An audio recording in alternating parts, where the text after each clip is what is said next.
مگر وزیر اعظم شہباز شریف یہ کہتے دکھائی دیتے ہیں روکھی سوکھی کھا کر گزارا کرنا ہوگا کیونکہ ملکی معیشت بچانے اور ملک کو سری لنکا بننے سے روکنے کے لیے مشکل فیصلے کرنے پڑ رہے ہیں۔ حکومت موجودہ مہنگائی کا ذمہ دار بھی تحریک انصاف کے حکومت کے دور میں ہونے والی IMF معاہدے کو قرار دے رہی ہے۔ متحدہ حکومت ٹیکس پر ٹیکس لگانے اور مشکل فیصلے کرنے میں مصروف ہے، جبکہ تحریک انصاف عدم اعتماد کے پیچھے چھپی سازش کے ذمہ داروں پر الزام لگانے اور نیوٹرلز کو کردار ادا کرنے کے ساتھ ساتھ جلد از جلد الیکشن کرانے کا مطالبہ لیے بیٹھی ہے۔ جہاں تک عوام ہیں تو ان کا کہیں نام و نشان ہی نہیں ہے۔ نہ تو حکومت عوام کو ریلیف دینے کے لیے تیار نظر آتی ہے اور نہ ہی تحریک انصاف عوام کے لیے دھرنا یا لانگ مارچ کرنے کو تیار ہے۔ مفادات کی سیاست میں، مہنگائی کی چکی میں پستے عوام کا کیا بنے گا؟ کون بنے گا عوام کی آواز؟ آج کے پروگرام میں اسی پر بات کریں گے۔ ہمیں جوائن کیا ہے پاکستان تحریک انصاف کے سینئر رہنما فواد چوہی صاحب نے۔ فواد صاحب بہت شکریہ آپ کے وقت کا۔ فواد صاحب، آپ نے 25 مئی کو لانگ مارچ کیا، پھر دھرنا دیے بغیر آپ واپس چلے گئے۔ اب جو نئی تاریخ آئی وہ خان صاحب نے کہا کہ 10 جولائی تک میں جو لاہے عمل ہے وہ سامنے رکھوں گا۔ ایک بیانیہ آپ نے بلڈ کیا تھا اور اس کا ایک مومنٹم بھی قائم ہو گیا تھا، لیکن پاکستان تحریک انصاف کی جانب سے ایک طرح کی اب پراسرار خاموشی ہے، ویسا کوئی احتجاج بھی ہمیں نظر نہیں آ رہا۔ اس خاموشی کا مقصد کیا ہے؟ کیا کسی سے کوئی بات چیت ہو رہی ہے؟ کیسے خاموشی ہے؟ ابھی تو پچھلے ہفتے ہم نے مہنگائی کے اوپر اتنا بڑا پروٹیسٹ کیا اور اب ہم پھر جو ہے پروٹیسٹ کرنے جو جا رہے ہیں، پھر الیکشن جو ہیں وہ آ رہے ہیں، پھر ہم نے سیمینار کیا ہے۔ تو خاموشی سے اگر آپ کی مراد یہ ہے کہ لاکھوں لوگ باہر نکلے۔ فواد چوہی صاحب، اب آپ کا لاہے عمل ہے کیا؟ مطلب اب پاکستان تحریک انصاف کیا چاہتی ہے؟ کیونکہ ارلی الیکشن کا آپ مطالبہ کر رہے ہیں، موجودہ حکومت اس بات کو مان ہی نہیں رہی۔ دوسری بات یہ ہے کہ آپ پارلیمنٹ میں نہیں ہیں، الیکشن کمیشن پہ آپ کو اعتماد نہیں ہے۔ پارلیمنٹ میں جب آپ نہیں ہیں تو اپنا معتمد الیکشن کمیشن آپ کیسے بنا سکتے ہیں؟ اور ایسے میں اگر الیکشن ہوتے ہیں تو وہ آپ کے لیے قابل قبول کیسے ہوں گے ان کے نتائج؟ نہیں، موجودہ ہم تو فری اینڈ فیئر الیکشن کی بات کرتے ہیں، اور فری اینڈ فیئر الیکشن ظاہر ہے اس الیکشن کمیشن کے نیچے تو نہیں ہو سکتے، اور اسی لیے جو ہم مطالبہ کر رہے ہیں وہ یہ ہے کہ حکومت انتخابات کی تاریخ کا اعلان کرے اور اس کے بعد حکومت اور اپوزیشن مل کے اگلا فریم ورک جو ہے وہ طے کرے، اور اس فریم ورک میں ظاہر ہے یہی باتیں ہیں کہ نیا الیکشن کمیشن کی تشکیل ہونی چاہیے، جو الیکٹورل ریفارمز ہیں وہ آنے چاہیے، اور اس سے جو متعلقہ دیگر امور ہیں وہ ہونے چاہیے۔ اور جہاں تک حکومت کے نہ کرانے کا تعلق ہے، حکومت کیوں نہیں کراتی؟ ہم دیکھیں گے حکومت کا اس وقت جو حال ہے، آپ دیکھ ہی رہے ہیں جو آج اسٹاک مارکیٹ میں ہوا، جو اس وقت پاکستان کی معیشت چل رہی ہے، تو اس حکومت سے ملک تو چل نہیں رہا۔ دیکھتے تھے کتنی دیر اور بوجھ اٹھا۔ صحیح ہے۔ اچھا، راجہ ریاض صاحب گزشتہ روز ہمارے ایک پروگرام میں تھے اور انہوں نے یہ کہا کہ جوڈیشل کمیشن بنانے کے لیے اس پہ کام ہو رہا ہے اور جلد جوڈیشل کمیشن تشکیل دے دیا جائے گا۔ اگر جوڈیشل کمیشن تشکیل دے دیا جاتا ہے تو پاکستان تحریک انصاف پارلیمنٹ میں واپس آنے پہ نظر ثانی کر سکتی ہے؟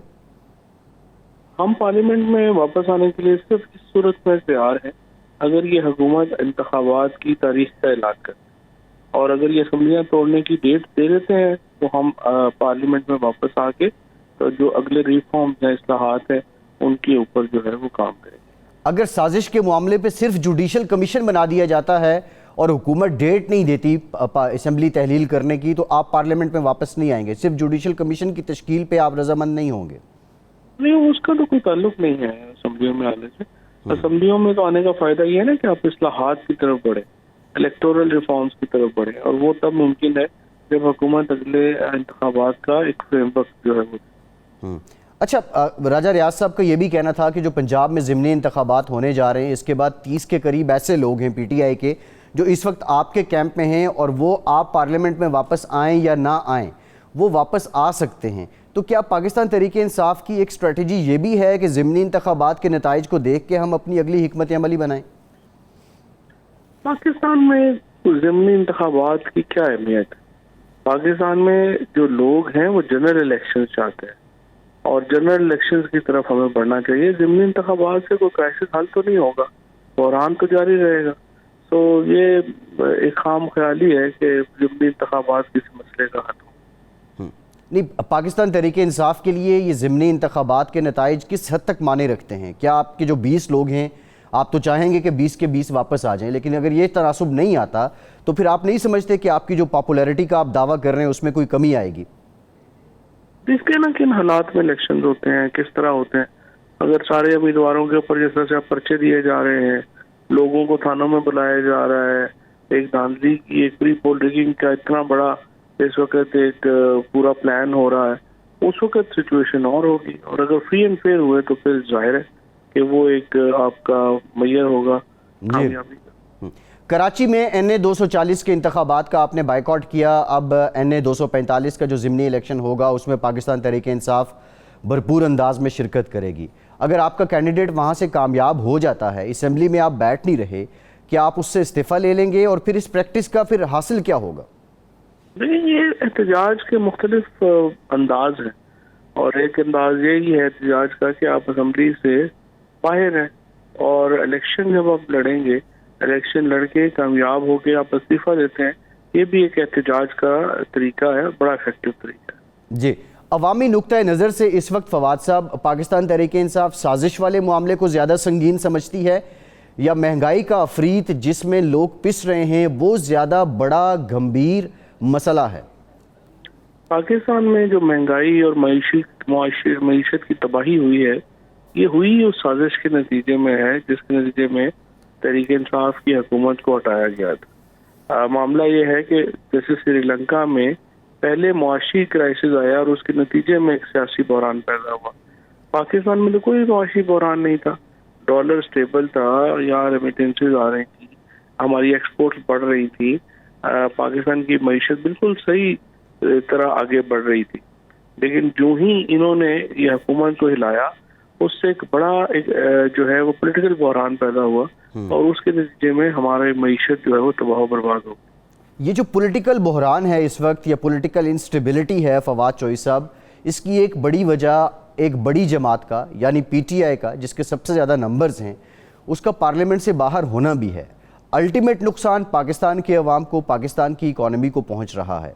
اس وقت آپ نہیں سمجھتے کہ پاکستان کے لیے آپ کو اپنے سیاسی جو معاملات ہیں اگر قربانی دینی پڑے تو آپ دیں گے اور پارلیمنٹ میں واپس آنا چاہیے؟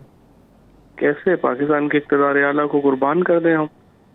جو آپ کہہ رہے ہیں، آپ کے کہنے کا مطلب تو پھر سیدھا سیدھا یہ ہے کہ پاکستان کے لوگ جو ہیں وہ اپنی سیاسی مقتدر اعلیٰ ہونے کا حق کسی بیرون ملک طاقت کو دے دیں، اور اس کے بعد وہ آرام سے بیٹھ جائیں اور کچھ نہ کریں. دیکھیں یہ تو فواد صاحب یہ تو آپ کا پولیٹیکل ایک نیریٹو ہے نا، یہ تو ابھی طے ہونا باقی ہے کہ آیا سازش ہوئی یا نہیں ہوئی، آیا سازش ہوئی یا نہیں ہوئی.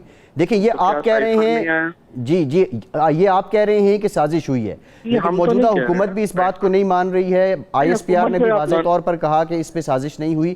لیکن سوال یہ دیکھیں ایک تضاد ہے، آپ قومی اسمبلی سے باہر آ چکے ہیں، پنجاب اسمبلی میں آپ بیٹھے ہوئے ہیں، ضمنی الیکشن بھی کنٹیسٹ کر رہے ہیں، تو کیا یہاں پہ پنجاب کے لوگوں کا جو اقتدار اعلیٰ ہے وہ کسی اور نے نہیں چھین لیا؟ نہیں، وہ نہیں ہوا نا. جو سازش ہوئی ہے، بین الاقوامی سازش جو ہوئی ہے، یا جو سائفر آیا وہ تو قومی اسمبلی میں عمران خان کو ہٹانے کے لیے آیا. صوبائی اسمبلیاں تو وزیر اعظم نہیں منتخب کرتی. تو جو پاکستان کی عوام کی تمام جدوجہد، پاکستان کا آئین، پاکستان کی معیشت، یہ فلو کرتی ہے پاکستان کے عوام کے مقتدر اعلیٰ ہونے سے. اگر سوورینٹی ہمارے پاس نہیں ہے، اگر ہم اپنے فیصلے خود نہیں کر سکتے، تو پھر تو چاہے ہم زندہ بھی رہیں نہ رہیں کیا فرق پڑتا ہے. تو پھر اس کا مطلب ہے کہ حمزہ شہباز جو ہیں ان کے پاس جو اس وقت اقتدار اعلیٰ ہے وہ ٹھیک ہے، عثمان بزدار صاحب کی نسبت وہ ٹھیک ہے، وہ ٹھیک طریقے سے آئے ہیں، اور جو مسئلہ ہے وہ وفاق میں ہوا ہے. جو سازش ہوئی غیر ملکی وہ وفاق میں ہوئی ہے. جو حمزہ شہباز کی انتخاب ہے وہ تو الیکشن کمیشن کا جو فیصلہ سازی ہے اس کی وجہ سے ہے. وہ تو ان کی کوئی اخلاقی حیثیت تو نہیں ہے، نہ ہی قانونی حیثیت ہے. لیکن جو سازش کا منبع تھا وہ قومی اسمبلی تھا، وہ پنجاب اسمبلی کے باہر اور صوبائی اسمبلیاں یا سینٹ نہیں تھا. اچھا، اگر یہ حکومت ارلی الیکشن پہ رضامند نہیں ہوتی، آپ احتجاج بھی کر لیتے ہیں، آپ اسلام آباد بھی آ جاتے ہیں، آپ کو وینیو بھی دے دیا جاتا ہے اور اس کا کوئی اثر نہیں ہوتا، تو پھر آپ کیا کریں گے؟ آپ جس طرح یہ بھی نہیں بتا رہے کہ بیک ڈور بھی آپ کی شاید کوئی بات چیت نہیں چل رہی ہے، آپ کا یہ کارکن جاننا چاہتا ہے کہ واٹ نیکسٹ؟ نہیں، ہم اپنی آزادی کی تحریک جاری رکھیں گے. حقیقی آزادی جو ہے وہ صرف انتخابات کے ذریعے آ سکتی ہے اور ہم اپنی تحریک جاری رکھیں. فواد صاحب لاسٹ کویسچن آپ سے یہ کہ آپ کی جماعت کو لے کر آپ کے لیڈر کو لے کر یہ الزام بھی لگتا ہے کہ آپ جو اس وقت بیانیہ لے رہے ہیں وہ عوام میں ایک طرح سے سیاسی طور پر شدت پسندی کو ابھار رہا ہے. آپ اس بات سے ایگری کرتے ہیں؟ شدت پسندی سے کیا مراد ہے؟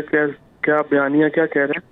آپ کا بیانیہ جو ہے وہ عوام کو اشتعال دے رہا ہے. آپ اداروں کے خلاف ایک باضابطہ کیمپین چلا رہے ہیں. آپ پہ یہ بھی الزام لگتا ہے کہ آپ لوگوں کو اس کی ایک مثال دی جاتی ہے. ایک واقعہ آیا کہ 2 کارکن آپس میں لڑ پڑے کہ آپ کی جماعت کا ایک جے آئے کا اور ایک نے دوسرے کو مار دیا. یہ ہتار کا واقعہ ہے، ہری پور کا.